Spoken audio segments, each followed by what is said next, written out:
Hello everyone and welcome back to Today in Finance. In this video, we're going to look at a sharp move in global oil prices. As you might have heard that oil prices jumped 3% after Donald Trump administration announced sanctions on major Russian oil companies.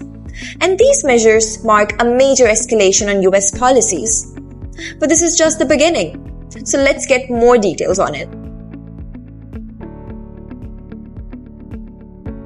Earlier this week, the U.S. Treasury announced new sanctions on two of Russia's biggest oil producers, Rosneft and Lukoil. These sanctions freeze the U.S. assets of those firms and bans American companies from doing business with them. And as soon as this announcement came out, the price of crude oil reacted strongly because of the ultimate risk of tighter supplies.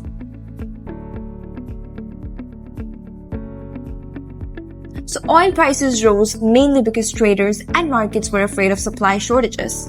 And as we know, that Russia is a key player in the global energy market.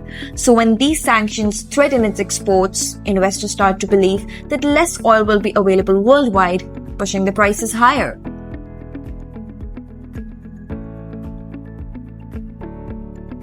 Okay, so let's get one thing straight. Rosneft and Lukoil are not small players. They are at the very center of Russia's oil economy, and together they account for a major share of the country's total crude production. So that means that targeting them directly could highly affect Russia's main source of income.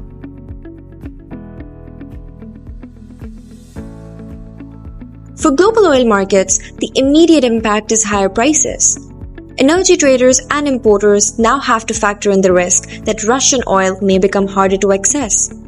This could lead to inflationary pressures around the world since fuel prices affect transportation and production costs everywhere. For Russia, the sanctions strike directly at its biggest source of foreign currency. If companies like Rosneft and Lukoil can easily sell oil abroad, government revenues will drop, putting pressure on Moscow's economy and its ability to finance military operations. For oil importing nations, the move adds new challenges. Countries that rely heavily on Russian crude will need to seek alternative suppliers, often at higher prices. This could also strengthen energy partnerships among Middle Eastern producers and Asian economies. Finally, from a geopolitical perspective, these sanctions show that the US is using its financial power to influence energy trade. It's a reminder that in today's world, oil is not just a commodity, it's a strategic weapon.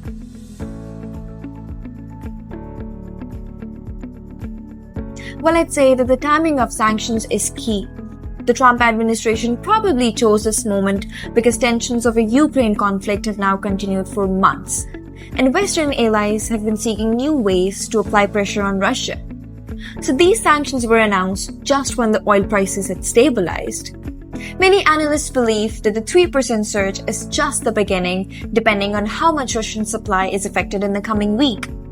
If these sanctions are strictly enforced, oil prices could go even higher because global buyers will find difficulty in finding the alternatives.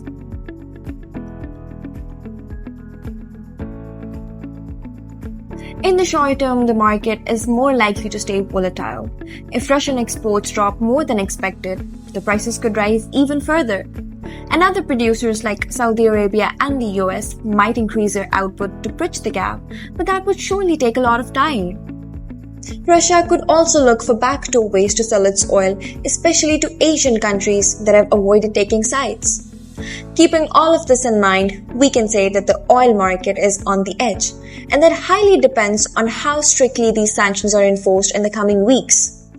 So this is all from my side for today. I hope you found this video helpful, and if you do, make sure to give it a big thumbs up and subscribe to my channel for more financial insights. Thanks for watching.